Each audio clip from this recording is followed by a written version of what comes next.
School District, on behalf of the entire Board of Education, we welcome you today.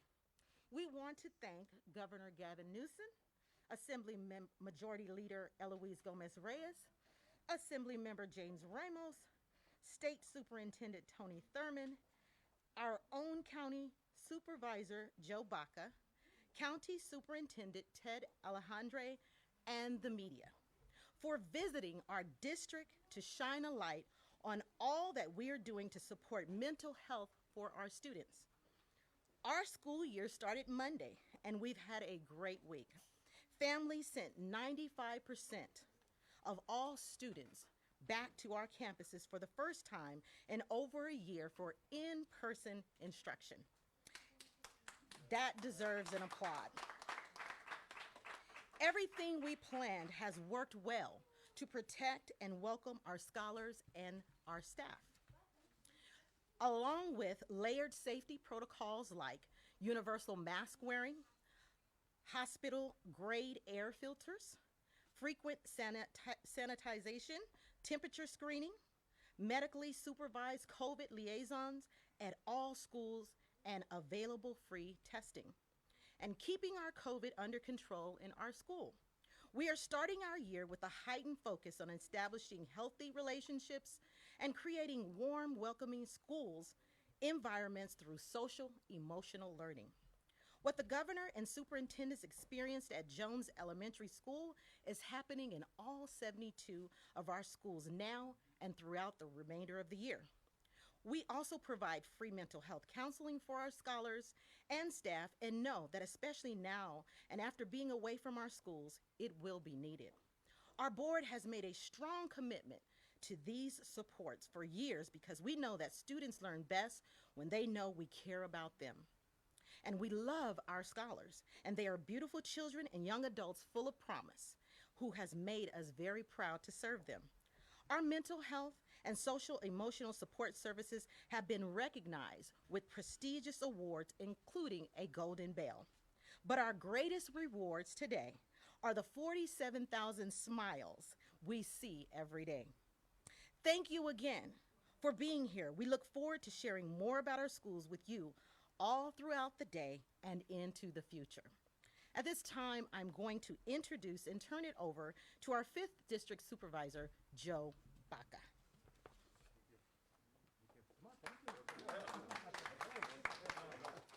Yeah. Well, good afternoon. Thank you, President Rogers. It's really an honor to be here, but most of all, it's important for these families. It's great to see these families back, the children back, and what it means to many families that have an opportunity to return to work. But I really want to thank the school district and their safe return to the school. I really want to thank our governor, Gavin Newsom, for having the leadership and foresight to make sure that we allow our kids to return to school. I want to thank our state legislators who are here, Assemblymember Ramos, Assemblymember Reyes, who put together a budget, approved a budget that's going to give us the funding we need to have a safe return to school. And it takes partnerships. It really takes partnerships at all levels, not only from the governor and the state legislature, the county offices who provide mental health, and also locally our school district who has the leadership to partner with our counties and our state. It's going to take a great effort to return to school, but most of all, this has been great. And they talked about social and emotional learning, some of the things to talk about that the kids are going to get: relationship skills. They're now going to socialize. They're going to socialize with their friends. Social awareness. They're going to start to learn who they are. This year has been tough. And I can speak from personal experience as a school teacher. I taught in a distance learning classroom. I know the struggles these kids have. Many drop out, many have challenges, but they're back. They're back because the leadership of our state government. Give it up for our state officials doing a great job. Thank you, Governor Newsom. So on behalf of the 5th District, you know, I'm excited and excited for these kids. And I can speak from personal experience. I have a daughter attending the school district. But Governor Newsom, thank you for your leadership, and state legislatures, Assemblymember Ramos and Eloise for your leadership. And next, it gives me great pleasure to introduce my good friend and a champion for mental health, the Assembly member for the 40th District. Let's give it up for James Ramos. All right.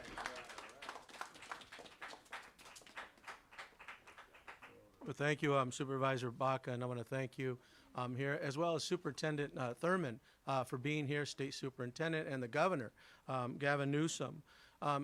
This year, historically, $123 billion has been put into education throughout the state. And prior to that, AB 2112 established the Office of Suicide Prevention in the state of California for the first time in the history of the state, showing that the resources for mental health is needed throughout the state and throughout different areas in the state itself. Here in the San Bernardino City Unified School District, money has been allocated through the budget to work and to provide resources for our students that are returning back to school now. Let's make sure that those resources are available to them, because we know that mental health is something that we all start to struggle with in our lives, no matter what age you are. If you're 40, 50, 60, but let's remember our youth in our communities, our youth that we're asking to come back to school now in a safe environment. Let's make sure that we're preparing them to be successful, that the mental health resources are there. The governor, Gavin Newsom, has put forward resources to make sure that those resources are available to our students and our youth throughout the state of California and here in the city of San Bernardino and the youth that are here, as well as our superintendent of instruction, Tony Thurman, has made it an endeavor for him to focus on mental health resources. And what happens with the resources that are going to be coming into this district will provide for resources and training for those academics and the teachers in our area to be able to identify things that students are going through that might be a trigger point to start to look at mental health moving forward. These are areas that we want to make sure that we're highlighting. And through the leadership of the state of California, with the governor, Gavin Newsom, and Superintendent Tony Thurman, these resources are something that's at the forefront now, no longer a second thought, but they're at the forefront of all the issues that we're discussing as we're asking students to come back to school in a safe environment, making sure that our students are safe, making sure that our administration is safe, and making sure that our teachers have a safe environment to teach in. These are things that we're focused on the state legislature and working with the administration and Superintendent Thurman. Now it gives me great pleasure to introduce, for the first time from the San Bernardino area, a majority leader representing the state of California, our majority leader for the State Assembly, Alois Gomez-Reyes.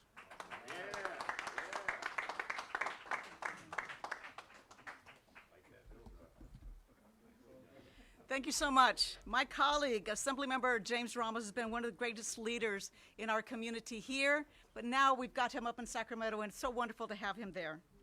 I want to begin by welcoming our governor, Gavin Newsom, and our state superintendent, Tony Thurman, here to the great city of San Bernardino. We're excited to have them here. It's really important not only to have them, but to have all of our teachers, our principal, our superintendents here locally, Ted Alejandre, my colleague, James Ramos, Superintendent Doc Irvin, Supervisor Baca, and so many here today. Most importantly, to see the students, to see them already at the desk, and to have the governor welcome them as well. Over the past year and a half, we've watched our kids struggle with distance learning and the challenges of life during this pandemic. We saw achievement gaps widen for our students, especially our students of color and those from low-income communities. And we've seen an increase in student mental health issues since the onset of COVID-19. We also know that the digital divide has widened educational inequities for our kids, especially those who live in areas with limited internet access, including here in my own district. The inequities were here before, and when we say we want to get back to normal, normal was not good. We want to get back to something better. And that's why it's important to have the investments that have been talked about just earlier. As we look ahead to the fall semester, we have the opportunity to rebuild and reimagine our public education system, to uplift the most vulnerable of our communities. I want to again thank the governor and his team for the work on the California Comeback Plan. This includes the highest level of education funding we have seen in California's history, over $123 billion. Also, the budget launches the nation's first universal school meals program, which will provide every student with a free breakfast and a free lunch. And also, it will be phasing in the universal transitional kindergarten for all 4-year-olds through transitioning through 2025. The budget makes major investments in community schools, special education, services for youth struggling with homelessness, and broadband access for underserved communities. Finally, I want to thank the governor for his attention to expanding access to financial aid by ensuring all high school seniors complete a FAFSA or a California DREAM Act application. It's an issue that's near and dear to my heart, and I'm so glad that it was included in our trailer bill language. As we recover from the pandemic, we have an opportunity to create a more inclusive, more equitable public education system for our children. And with the governor there, I know that we're going to accomplish this, not only for our students, but for our parents, our teachers, and for the community ahead. Now, I've been asked to say a few words in Spanish, if you will please bear with me. Buenos días a todos. Quiero comenzar dándole la bienvenida al gobernador Gavin Newsom y también al superintendente del escolar, Tony Thurmond, la bienvenida aquí a San Bernardino.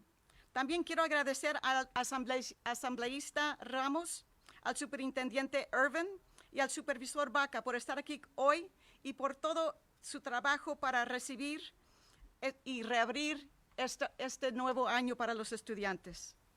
Durante el último año y medio hemos visto a nuestros niños luchar con distance learning, la educación de distancia, al aprendimiento en casa, y hemos visto los desafíos de la vida durante la pandemia.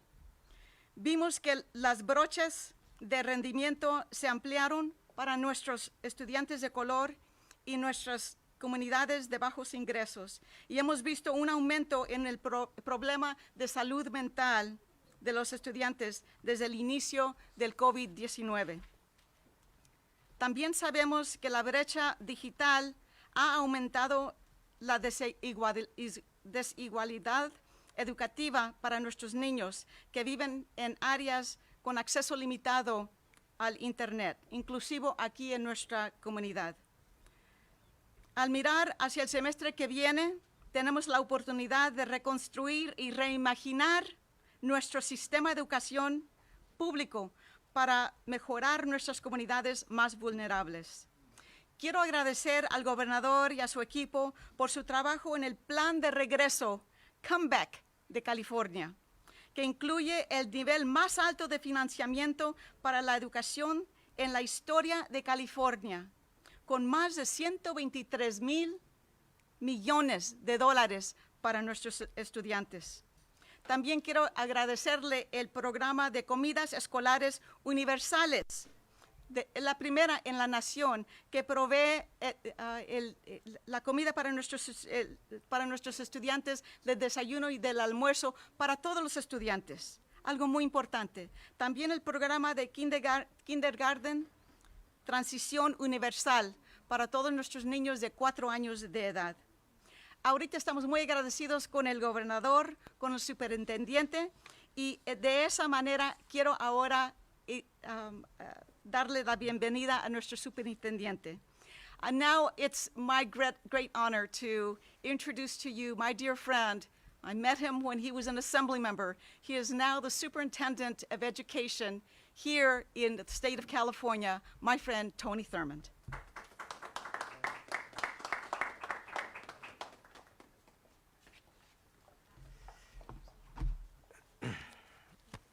Thank you to the Majority Leader.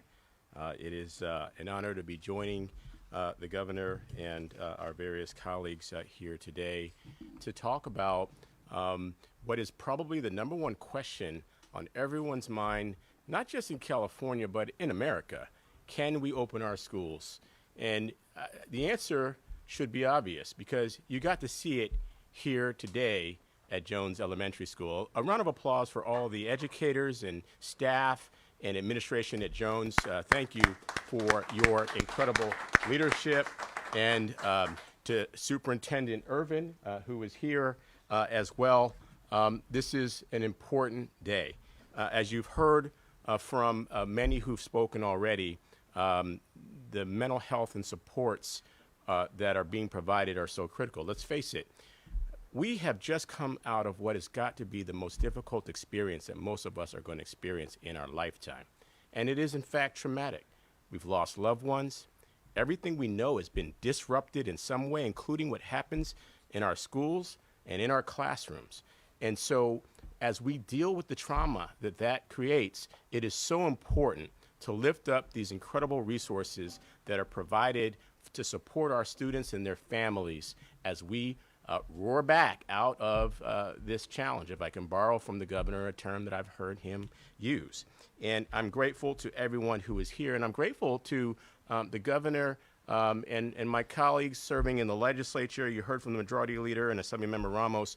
The governor and the legislature, we've been grateful to work with them, have provided historic funding that supports every aspect of helping our students to be able to be successful in this moment, of allowing us to build back better, an education system that is better than what we had before, and recognizes that many students need support and recovery as it relates to learning gaps, but that one of the most important things we can focus on is social emotional learning and mental health and the kind of supports that we can provide to our students and their families. You know, I'll just speak from the perspective of parent and as someone who's a social worker and who spent 20 years working in our schools, including, 5 years in school-based mental health.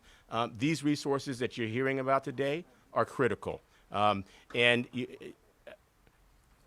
just so that you know, to put it in context, billions, literally billions, being put together to support community schools that will have all the wraparound supports that are needed. $3 billion for supporting mental health for young people from birth through age 25, guided by the governor. And I'm just grateful that the legislature and the governor supported a proposal that our office sponsored to utilize more Medi-Cal dollars to provide more mental health. This is something that I've had a chance to work on for many years, and I'm grateful for the work that's here. I also want to acknowledge our county superintendent, Ted Alejandre, who is an amazing leader. When the pandemic began, he was the president of the association of all of our county superintendents. We all went into this with no playbook or no idea of what we were dealing with. And Superintendent Alejandre steered that ship amongst all of the 58 county superintendents, and in turn supporting 1,000 school districts all across the state. It's always an honor to work closely with you, Superintendent. Of course, our county supervisor, Baca, for your work, and to our school board president, Gwendolyn Dowdy Rogers. We're grateful for your leadership. I have the pleasure of introducing the governor, and there are many things that I can tell you about him. I want to tell you this that you may not know. I've had the honor of knowing him for more than 20 years. When you hear him talk about young people and families, this isn't anything new. He was really trying to architect programs, even back to his days on the Board of Supervisors and mayor, that were all about supporting young people. When I first met him, it was all about focusing on how do we provide key resources to support young people, mentors, healthcare, career training.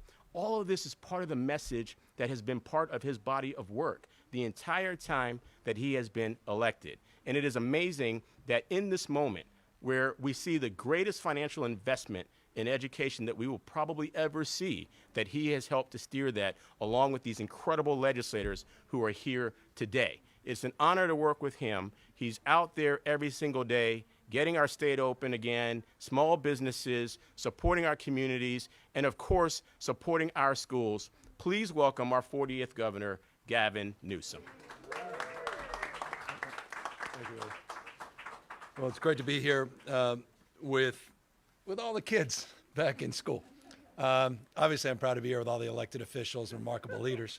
But there's nothing that lights you up more than seeing young children, particularly children that said their favorite part about being back in school is all the new homework they're getting. They actually were serious about that. And their favorite subjects being math and science and reading. And this is a scene that's now being replicated all throughout the state of California. This was a big week in public education, first big district to open this week. Stockton opened as well. You'll start to see LA Unified and others open over the course of the next few weeks. We're getting all our kids safely back into in-person instruction, and we're doing it in a sustainable way. We don't want to do it in an episodic way. We want to do it in a safe way where these kids can get that full support. When we talk about social emotional learning, that has no substitute. You can't get that respectfully on Zoom school. Every one of these kids raised their hand when we asked what they preferred, be back in the classroom or be back online. Not one child raised their hand. And then they went on to express emotionally, these young kids, without the language, expressing the stress and anxiety that they had last year and the difficulty they had paying attention and learning, and how they felt that they themselves fell short, not recognizing that we all did in the context of not being able to meet their needs because of this pandemic. And so we're here sober and humbled by the enormity of the challenge in front of us to make up for that and to not allow our kids to be left behind. And that's why I'm incredibly proud that behind me are the leaders that have afforded us an unprecedented opportunity, not just to rhetorically identify a problem or even assert our values, but to actually demonstrate them with unprecedented investments. You heard Assemblyman Ramos and Reyes mention the 123. It's $123.9 billion public education budget. That's just, I have to put that in perspective. It's tens of billions of dollars more than any previous budget. This is not marginally better. This is a transformational budget. Now, I know we're prone to hyperbole in politics. It is not hyperbolic to say this is a transformational budget. You heard the Assemblywoman talk about a brand new grade. We have committed to a brand new grade, TK, for all Californians here in the state of California. And there's 2.7 billion reasons that that's not just a promise. We're going to deliver on it. After School for All and full summer immersion, we've been talking about that for decades in the state of California. Quite literally, 3-4 administrations prior have been talking about the importance of After School for All and Summer School for All. This year, we fully funded it. $5 billion commitment to get that fully done by 2025. $5 billion just for that proposal. We believe that we can do more and do better when we have more resources in the classroom. We met 2 remarkable counselors in 2 classrooms we just visited. We are investing over $1.1 billion specifically to provide more supports and enrichment by providing more resources so we can get more counselors and staff in the schools to help support our teachers. That's a big deal.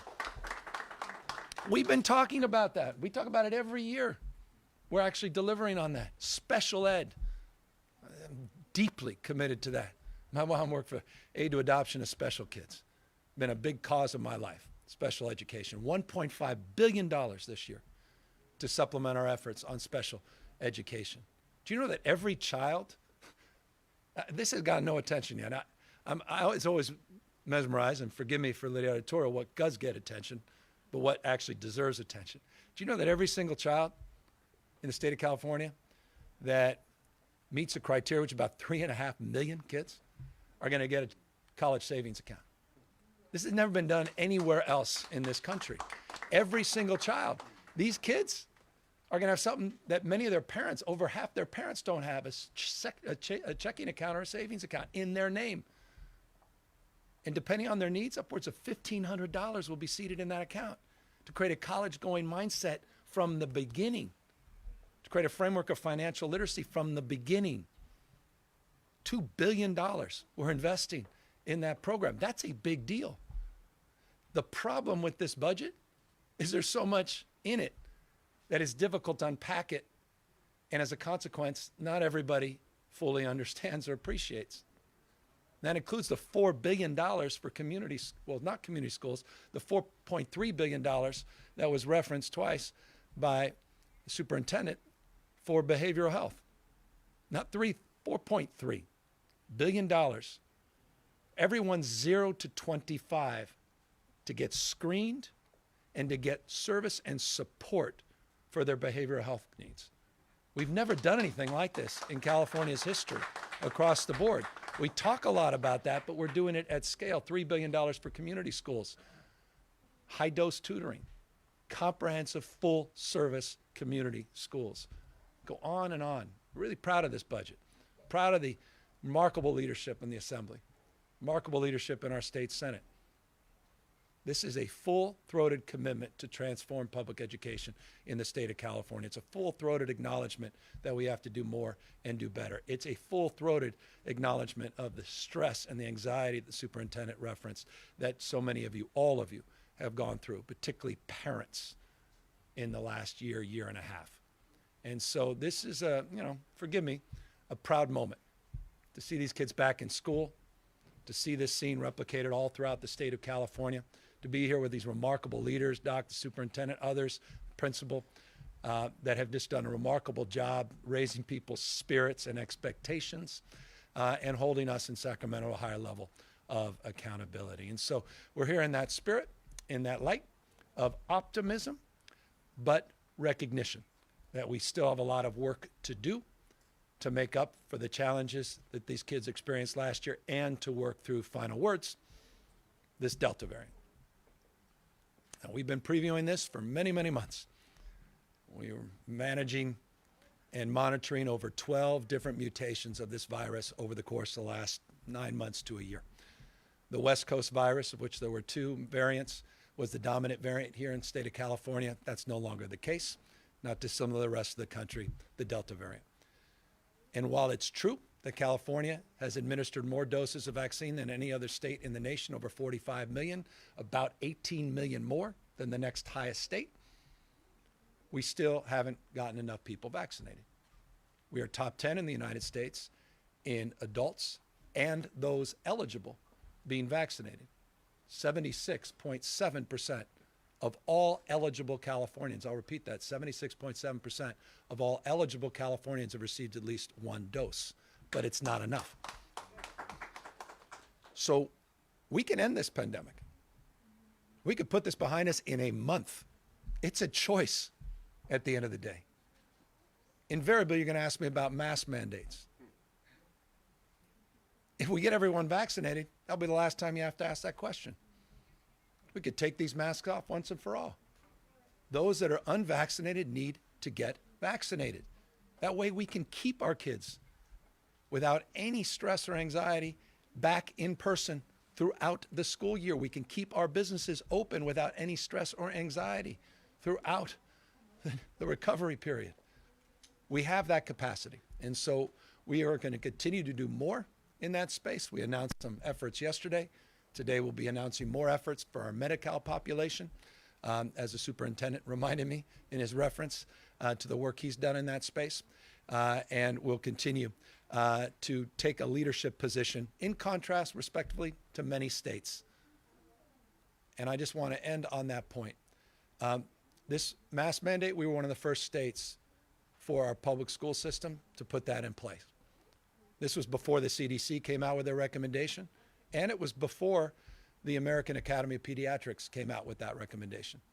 But nonetheless, they did come out with those recommendations, and it's the right recommendation.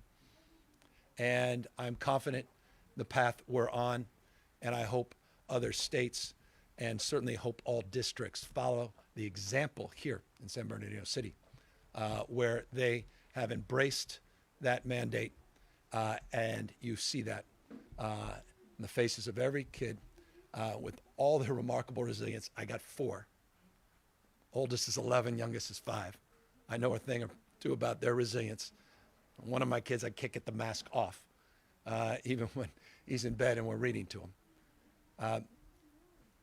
They want to feel safe. Their parents want them to feel safe, and we want them educated. And so we're here again on the first week of school, supported and supportive of the remarkable leadership that we see here in this district and its 72 remarkable schools. It's wonderful to be here. And of course, now we're happy to take any questions, any of us, but again, with deep recognition and reverence for all of the paraprofessionals and teachers that made all this possible. Any questions? Hi, Governor. Kimberly Chang with KTLA News. To follow up on the mask mandate in schools, the OC Board of Education voted to file a lawsuit. They called it a burden and referred to the emergency order mandate as a violation of constitutional law. Your response, Governor? We want to keep our kids safe. We want them back in person for in-person instruction. We don't want our kids back on Zoom school. We don't want our kids back online with all the disparities that were self-evident in another classroom I was in when I asked them how their download speeds are. And the fact that a young child in first grade is talking about download speeds suggests everything you need to know about the nature of the impact of this pandemic and how disproportionate it's been. We have in our education code this requirement, and we expect districts, as we always have, to abide by what's in the education code across the spectrum. And we will hold firm in terms of those recommendations that are aligned with the CDC and aligned with the American Academy of Pediatrics, which I'm more interested in their counsel and advice than respectfully those that are seeking to move in the direction of Florida and other states. Good afternoon, Governor. Christina Gonzalez, Fox 11. Two quick questions. I know universal pre-K is huge for you, and I can see you beaming about it. Maybe perhaps before 2025. But with that in mind, I mean, and with children still not getting vaccinated, do you see as a possibility in our future a mandate to get, for example, the adults working with kids vaccinated, or in some other cases? Look, we're confident in the approach that the districts have taken. We put $4.6 billion up, the Assembly members and legislature, to focus on improving ventilation, to improving the access to PPE and other sanitation investments, masking, the testing, the contact tracing components, the partnerships with the counties, improving our relationship to our own state-run Valencia Labs testing facility, and to provide an abundance of resource with the flexibility to get our kids safely back in school. At the end of last school year, we were successful in that effort. I'm confident we'll be successful into this school year, and that's where we are today. As it relates to broader mandates, you saw what we did 48 hours ago. State of California is the first state to require all healthcare settings to require not just verification of vaccination, but to require vaccinations by September 30th. We're not shy about leaning in to that space because of the importance of getting this disease behind us. But as it relates to schools, we're confident in the approach we're taking at the moment. And one quick second question, did you get to watch the debate, and did you have any thoughts about it? Anybody that you think you'll end up debating one-on-one at some point? Anything you want to share with us? Well, I'm running to defeat the recall. They're running in a different race, and we're going to defeat this recall.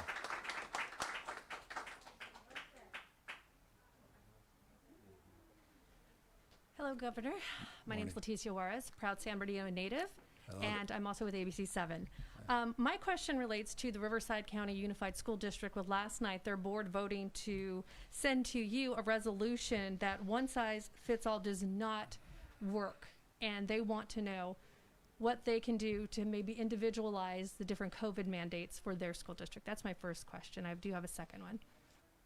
Well, I don't have the benefit of their resolution, so it's difficult to respond to something I haven't been privy to. As it relates to one size fits all, that's not our approach, quite the contrary. So it's unfortunate they may have a misunderstanding.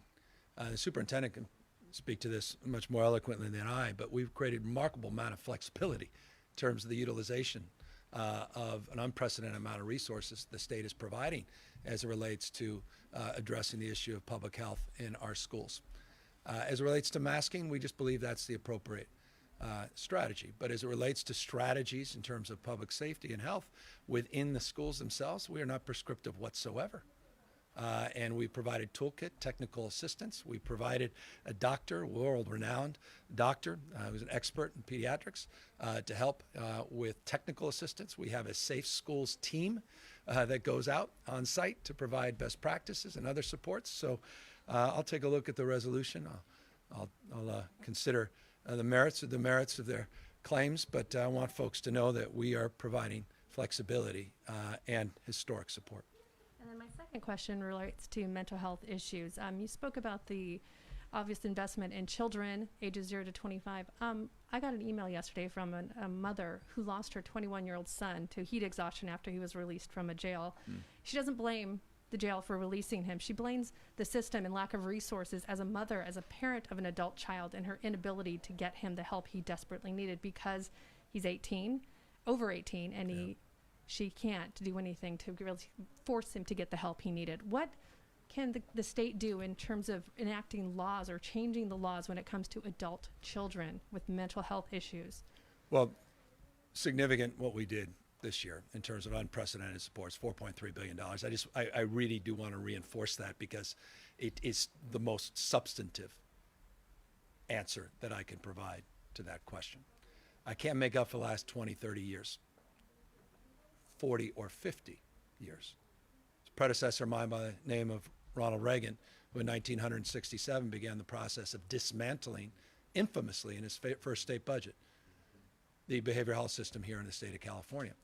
The investments we're putting this year are unprecedented in U.S. history and in California history. And by the way, they include not just the $4.3 billion 0 to 25 for the screening and supports for adolescents up to the age of 25, but also unprecedented investment in housing, $3 billion, 2.8 to be exact, that we announced yesterday in Long Beach. I would guide you and direct you, and my staff's going to provide you a detailed response to the question. Perhaps we can provide it to the mother and express condolences, obviously, to the tragedy that she's enduring. But we laid out yesterday a behavioral health plan for the state, detailed.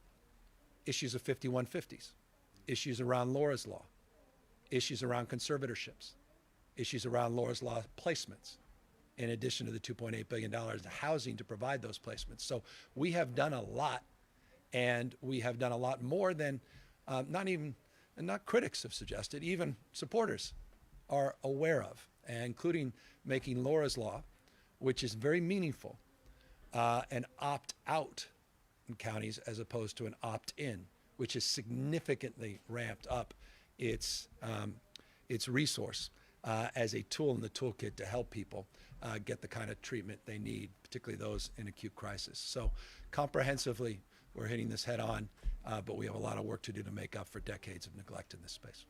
Thank you, Governor. Thank you. Governor Ted Jen from CanBC. It's taken a year and a half to get to this point to fully reopen schools. To what extent do you believe that wait contributed to support for the recall? And what would you want to say to parents who felt it was too long and who feel that the mental health costs to these kids outweighed the safety benefits? Well, I was very aggressive in December of last year. We put out a detailed plan to the legislature. My desire last December, we were very clear, was to get our kids back in person full-time for instruction. We were not shy about that. We had a lot of folks that had different opinions. We've got 1,050 school districts in the state, independently elected school boards, district superintendents and others, and we battled on that front. And we were able to work with the legislature and open a substantial number of schools in the school year. And we were able to do that with the support of an unprecedented amount of supplemental resource that we put into that place. We also extended the school year, and I think this is important. And I believe, and Ben's behind you, Ben, forgive me, everyone wondering who the heck Ben is, but we all know him well in the education sector. I think it was 88% of our schools provided comprehensive summer services this year. That was very important, and I hope folks understand that this state supported that effort in order to extend that school year in a meaningful way and to make up for a little bit of that. You'll have to talk to pundits. You'll have to opine more objectively about this recall. But I want to just remind you that the principal proponent of the recall, which, by the way, doesn't reference what you just referenced, it referenced immigration as its number one grievance. The principal proponent of the recall wants to microchip all immigrants. And it's not me taking a cheap shot. That's his stated position. He's the one you see on TV. He's the one that's the principal backer of this recall. You had none other than Rudy Giuliani add his voice to this recall, supporting a candidate, Rudy Giuliani, who believes the minimum wage should be $0, who believes that women do not have the right to choose and wants to overturn Roe v. Wade, who believes we need more offshore oil drilling and fracking in the state of California, who believes not only in Trump, but Trumpism, and thinks Trump has been unfairly burdened with responsibility for the occurrences on January 6th. That's just one of many principal proponents of this recall. I hope people pay real attention to why Newt Gingrich is behind it, why Mike Huckabee is behind it, why the Republican National Committee is behind it. Take a look at the position on public health of these candidates. They don't believe in climate science. They believe it's a hoax. And they don't believe in the science of public health. They would turn back all of the progress the state's made. We've had better health outcomes in Florida and Texas and better economic outcomes in Florida and Texas. They will take us off a COVID cliff. That's what's on the ballot, September 14th. Hi, Governor. Ryan Hagan with the Southern California News Group. I was just hoping that you could talk about why you chose to come here specifically and whether there was anything you saw that might have surprised you. Because Assembly members Reyes and Ramos demanded nothing less than me coming back to their districts. And they happen to be, and politicians says this, actually, they're not just colleagues, but they're friends. I have great admiration for both of them and their leadership. And I've had the privilege of being with them on numerous occasions down here on issues of homelessness, mental health, and housing issues, and it's wonderful to be back here. But I thought this important, in addition, because this is one of the largest school districts in California. It's one of the most diverse districts in our state. Remarkable people in this community, this entire region. And I'll say this with respect, I would argue this part of the state is under-recognized in terms of its potential and influence. And I think it's important to highlight the potential and the remarkable influence that these leaders have on the lives of these kids, which will determine our fate and our future. And so it's a real honor to be here in this remarkable school district.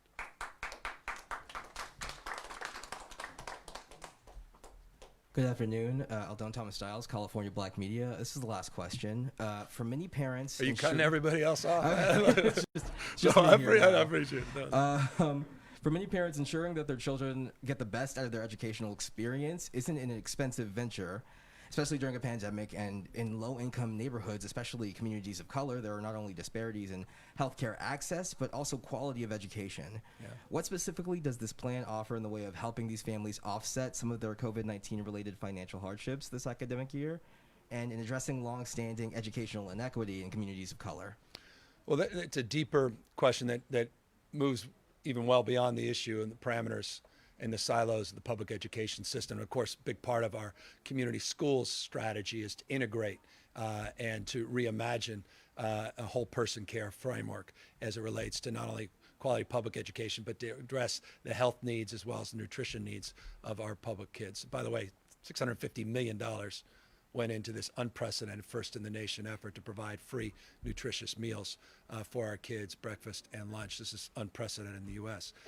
Now, as it relates to your question, Supervisor Baca would be upset with me if I didn't remind everybody of all the supports that we're providing the families of these kids. That support still remains. The number of people that have the opportunity to have their entire rent debt to be taken care of going back to April of last year and through September 30th of this year. We will pay 100% of your rent if you've been directly impacted by COVID. To have all of your utility bills be paid. To have your water bill, your electric bill, to pay 100% of that going back to last April and through September 30th. While the state has distributed $243 million in our first round of funding, we have billions of dollars remaining to provide people to get 100% of that rent burden and that utility burden taken care of. That's a meaningful thing to help these families, particularly those that disproportionately have been impacted. And we know the two communities have been disproportionately impacted by COVID-19, African American and Latino communities. This state has provided unprecedented $12 billion tax rebate, the largest in U.S. history. No state has ever provided $12 billion tax rebates. That's 3/4 of all tax filers. Many of them will be the beneficiary of an additional supplement on the rebate that have children and dependents, additional $500 on top of the $600 rebate. That also is very impactful and meaningful, and overwhelming disproportionately will benefit the Latino and African American communities in the state. As it relates to our suite of supports, COVID, pre, post, COVID as it relates to addressing the vagaries of this Delta variant. We continue to disproportionately focus on partnerships with community-based organizations in the African American community and the Latino community to do more to get more people vaccinated and address the concerns and anxieties that persist in terms of that vaccine hesitancy. And that's profoundly important, the health of our diverse communities. And I want folks to know that we have doubled down 480 community-based organizations working with barbershops, faith-based communities, black press, ethnic media across the spectrum to provide additional outreach. We have done, by the way, and I'll close on this, I know this is long-winded and there's not a soundbite any of you can edit. We have knocked on 1.6 million doors. We don't shy away from that. And we have called 1.3 million households. It's called GOTV, Get Out the Vax. We'll have another version of GOTV September 14th. And it's been incredibly effective. We are investing exactly $127.7 million in partnerships. And today, you'll be hopefully writing, I was going to say reading, you're the press, about a new effort for Medi-Cal, which disproportionately, it's 14 million Californians, disproportionately representing the diverse populations of the state, a new Medi-Cal effort, $300 million commitment to address incentives and other strategies to get trusted messengers, to get our black and brown communities vaccinated and supported, also to get them enrolled in our expanded suite of services that we offered this year in terms of Medi-Cal. Forgive me, I am always long-winded, but I can even more so when it comes to this year's historic budget. And I'll just close by saying this. I want to thank 40 million Californians. Because of all of you and your resiliency, we're where we are today. You know, $80+ billion operating surplus this year. I know we advertised it at 76, but there's another 3.9 billion of additional cash that came in. $80 billion operating surplus. Largest tax rebate in American history. Unprecedented investments in affordable housing, workforce housing, homelessness, mental health, and yes, $123.9 billion public education. That's because of all of you, the hardworking taxpayers and members of our remarkable community here in California. The fastest growing economy of any economy in any Western democracy. That's the state of California, outperforming Germany, Japan, the United States as a whole. The state is roaring back, but we can't roar back without being inclusive, focusing on equity, and leaving no one behind. And if there's anything that defines this moment and why I'm here and why this is so important, all the people behind me are so important, it's because when it comes to equity, we can't do it without each and every one of them. And so I'm here in that light and spirit, and grateful to all of you for the opportunity to catch up. Thank you all.